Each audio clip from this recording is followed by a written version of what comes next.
Стив Джобстун эң акыркы өмүр аягындагы келген сөздөрү, айткан сөздөрү, сизге бизге карата сөздөрү эң туура да.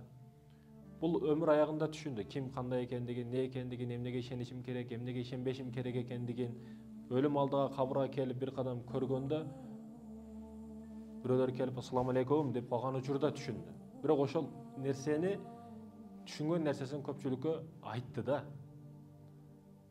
Акыркы сөздөрүнөн мисалы үчүн кайсыл кымбат болбосун, арзан болбосун, кандай саат болбосун, ал бир эле учурду бир убакытты көрсөтөт. Эгерде сиз кырсыкка учурасаңыз, люкс жерине кетесизби же бизнес класста кетесизби, жөнөкөй эле жерде кетесизби, самолет авария боло турган болсо сиз дагы кырсыкка учурайсыз, өлөсүз. Машинада окудум, ушундай мисалдарды келтирет. Мекендештерим, булар башка динде болгону менен буларда не болду? Аракет болду, өжөрлүк болду. Ооба, Илон Масктын үй бүлөсүндө болуп жаткан ички нерселер мен бирөөнүн жеке жашоосуна киришкен адам эмесмин. Алардан алына турган сабак бар бирок бизде. Мисалы үчүн Россияда кафелер менен өтө күчтүү евро ремонтторду үйлөрдө кылды, алардан биз Кыргызда үйрөнүп келип өзүбүздө кылып атабыз да.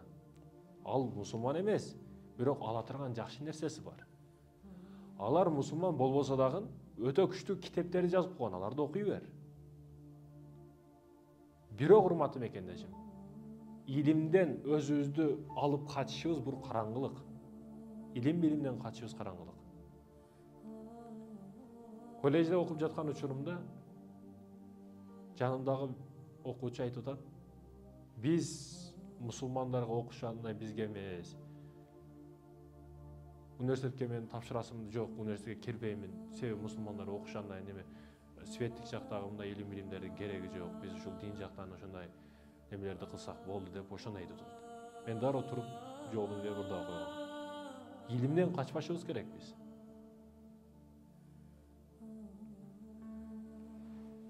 Биз кыла албаган нерселерди башкалар кылып атат.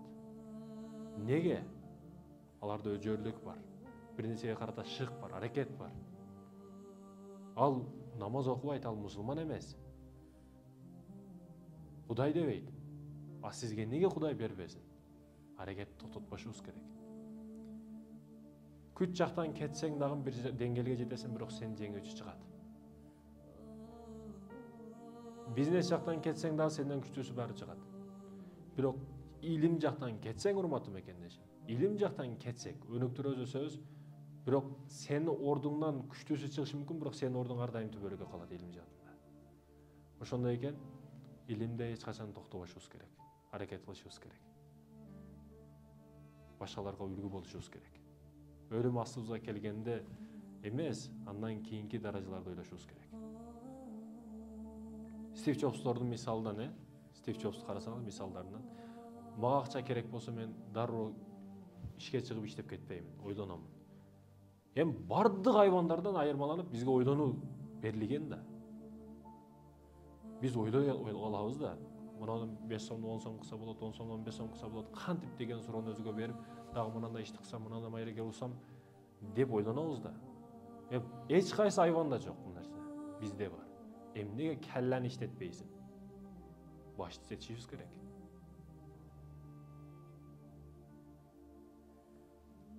Сенде өтө күчтүү жолдор бар.